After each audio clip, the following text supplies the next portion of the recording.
rap sénégalais jamono ji nekkatul question que maa la ëpp tubay maa la dàq Chris Cross wala maa la dàq hardcore enfin comme nañ ko xamee ci rap old school bi comme ni ko nouvelle génération bi di waxee ce n'est plus une question de respect mais une question de business loolu waral jamono ji rap bi gën a industrialisé wu mais aussi di gën a moderne bokk na ci nga xam ne mi ngi dundal rap bi mooy clash yi nga xam ne mi ngi am entre rappeurs ndaxte daf ci am public boo xam ne ñoom clash yooyu la ñu gën a suivre ci rap bi même si clash dafa nekk principe boo xam ne dafa bokk ci hip hop Galsen laneen li nga xam ne nar na yëngal rap bi te nekkul clash mooy ñaari mixtape yi nga xam ne ñu ngi koy xaar ci diggante Dip Doundou Guiss ak Canabasse maanaam Buzz Lab ñaari mixtape yooyu seen historique maanaam mixtape yi leen jiitu dafa nekk ay mixtape yoo xam ne dañoo marqué rap Galsen yii tamit nar a nekk yoo xam ne daf koo nar a gën a marqué ndaxte dañoo nar a génnandoo ci même moment benn mixtape bi mooy For the Buzz 4 de Buzz Lab bu Canabasse beneen mixtape bi nekk Dip 15 and 4 de Dip Doundou Guiss from Reptile Music. bu fekkee yaa ngi suivre rap Galsen lu bari war nga xam ne ñaari rappeurs yii di Dip Doundou Guiss ak Canabasse war naa mat ay at jubóowuñ ñi ngi amoon problème depuis ci clash boo xam ne amoon na fin décembre 2016.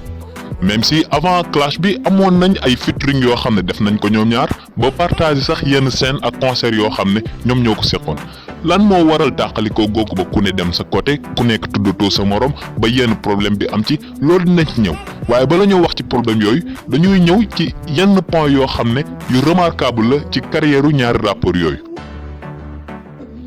Canabasse mi ngi juddoo Yaraax en 1984 carrière am mi ngi commencé depuis 2002 boobaak léegi. bokk ci carrière yi nga xam ne moom lañ gën a remarqué ci histoire rap Galsen maanaam yi ci gën a époustouflante ndax lan dafa am ay exploits yoo xam ne moom dong moo ko defagoon ci game bi lu ci mel ne par exemple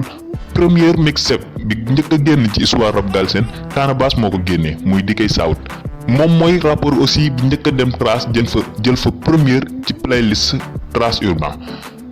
loolu lépp boo ko boolee Canabasse aussi teg ci benn esprit de businessman ndax dafa gëm ne artiste yi moom li muy def daf ko war a dundal nekkul ne rek rappeur bi dafa war a ñëw way mu neex ñëpp yuuxu après ñu ne ko respect mu jeex mais dafa war a nekk business maanaam art bi da ko war a dundal warul nekk affaire musique kese mais dafa war a nekk industrie aussi ci noonu ci la créer li nga xam ne moo di marque de vêtement bii ñuy wax Dik Esprit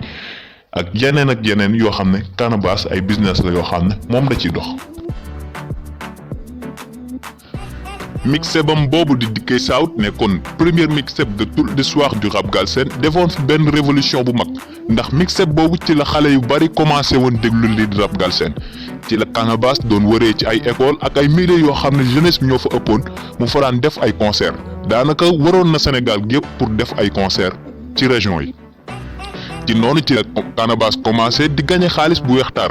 ñu koy woowee The Boss loolu moo tax Canabasse ñu koy tëkkaleeg Tyson ci làmb ji maanaam Tyson ni mu ñëwee révolutionné làmb ji ba yóbbu cachet yi fu gën a kawe Canabasse foofu la ñëw yóbbu cachet hip hop Galsen fu gën a kawe maanaam rappeurs yi ñoom ñëwatuñ rek pour rap pour neexal nit ñi nii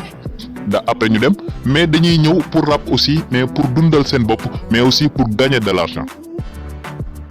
Canabasse mujjee créer label bi ñu naan Buzz Lab amoon rappeurs yu mag yu fa nekkoon ku ci mel ne Omzo Dollar Young Fresh Zoukana JP ak ñeneen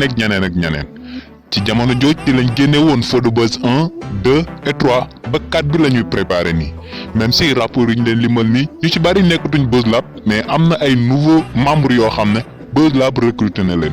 espérons que ci nouveau projet bii di For the Buzz 4 dinañ ci gis lu bees sax comme Buzz Lab lañ ko xamee woon bëggal melomaan yi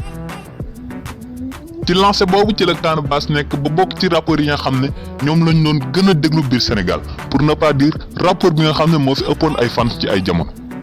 malgré succès boobu mu am yëpp Canabasse musul génnee album ba jamono ji ñuy wax génn à part sa carrière de rap Canabasse joué na ci ay film aussi lu ci mel ne Un café avec bi daan am TFM ak film bi nga xam ne mooy am Canal Plus di Sakho et Mangane. Le jeune rappeur Dip Doundou Guiss mi ngi judd en 1991 ak Grand Yoff milieu bu rëb boo xam ne même Dip léeg-léeg dina ko signaler ci ay woyam mi ngi commencé carrière am en 2011 nekkoon ci benn groupe boo xam ne moom ak beneen rappeur ñoo fa nekkoon mais biñ demee ba ci kanam rapport boobu dafa mujj bàyyi Dip continuer lii di carrière solo en 2012 ci la dem lii di Reptile Music.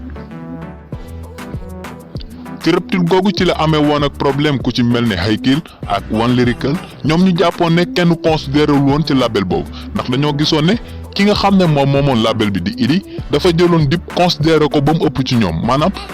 Dip la jëloon teg ko ci kaw ñoom ñu gën a féete suuf alors que ñoom ñëpp doon liggéey pour jëmale label boobu kanam ñu gisoon ne loolu c'est injuste moo taxoon ñu génn label boobu ci clash bi nga xam ne amoon na fin décembre 2016.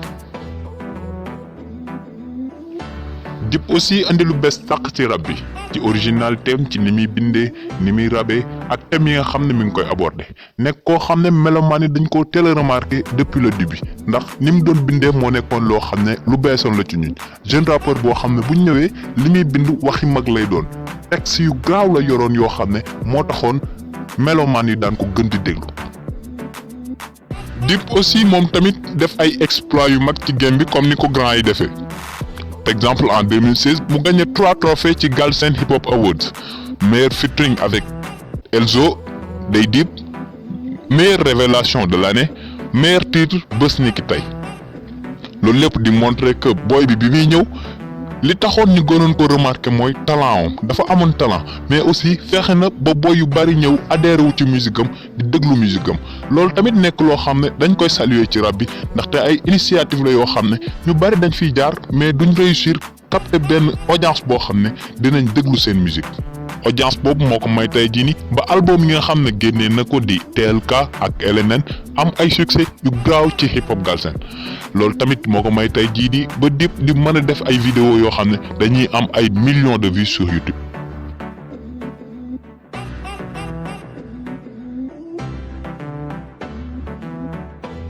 alors naka lañ def ba ñaari ponkal yi nga xam ne mën nañ leen a jàppee comme ay kàngam ci musique sénégalaise dem ba nga xam ne léegi ku nekk toog jàpp boppam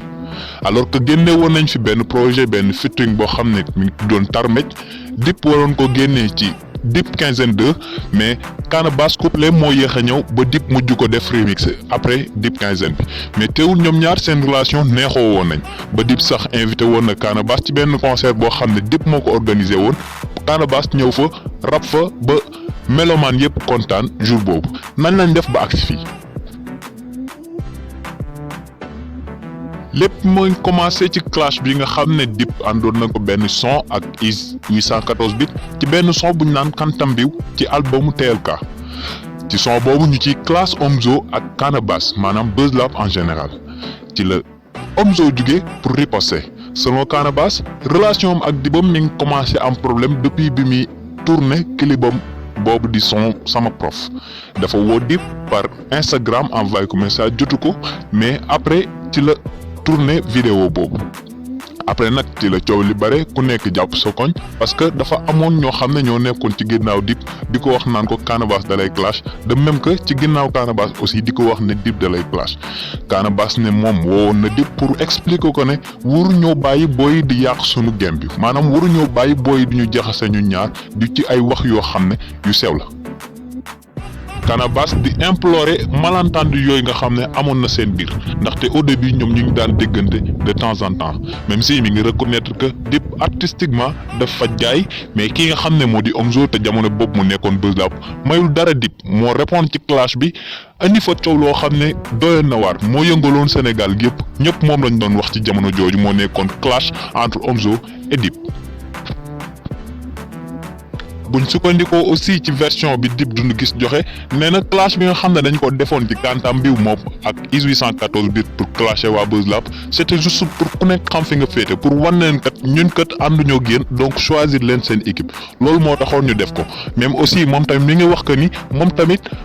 invité na Canabasse ci ay affaires comme lu ci mel na ay concert te ñëwul donc moom tamit dafa bëggoon clash bi. clash boobu nga xam ne moo juróon problème bi yëpp mi ngi continué ba tey même si Canabasse gisaguñ ko mu yëkkati benn pic jëmale ko ci ki nga xam ne moo Dip Doundou Guiss en tout cas ci lu ñu xam mais teewul Dip am na ay pic yoo xam ne def na ko suuf te kenn xamu ko lu ci mel ne par exemple ci album Reptile Music bi di 221 maanaam ci intro bi Dip maa ngi fay wax que ni Dubaï ba moom yaa ñu ko gën a miin mais gëj naa la dégg nga ne tout va bien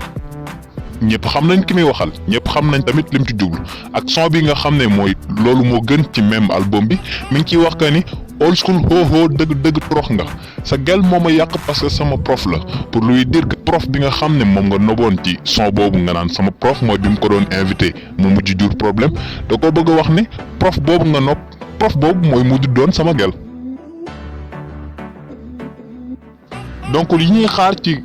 projet For The Buzz 4 bi bokk na ci est-ce que nouvelle génération bi dinañ mën a relever défi bi parce que mixtape yi nga xam ne ñoom Young Fresh ñoom